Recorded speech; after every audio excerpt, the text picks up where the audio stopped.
How does chop blocking change your opponent's spin?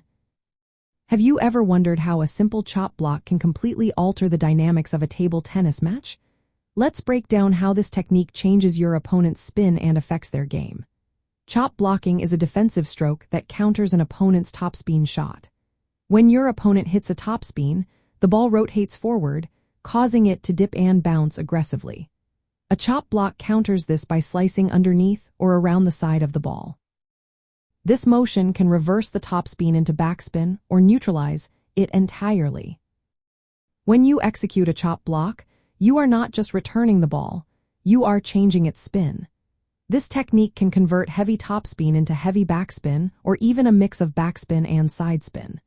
The result is a ball that behaves unpredictably, floating or dropping in ways your opponent may not anticipate.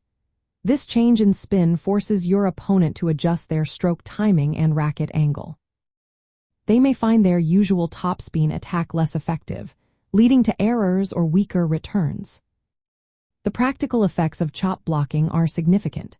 Players who relying on topspin may struggle to generate their usual power against the backspin created by your chop block. The slower pace and altered spin can lure them into mistiming their shots. This creates opportunities for you to take control of the rally.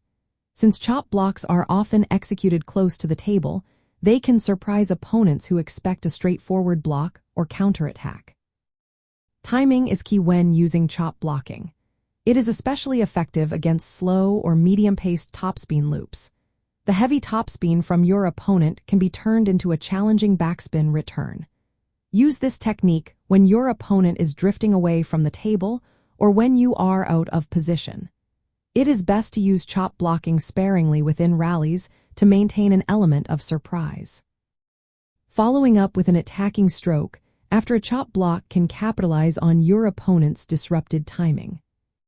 Proper racket angle and timing are critical for a successful chop block. A slight brush around the side of the ball helps generate the desired spin effect without popping the ball up. By mastering this technique, you add a strategic defensive weapon to your game. This is especially useful against aggressive topspin players. In essence, chop blocking changes your opponent's spin by reversing their topspin into backspin or a mixed spin. This alteration affects the ball's trajectory and pace, disrupting their offensive flow and creating openings for you to seize control of the rally.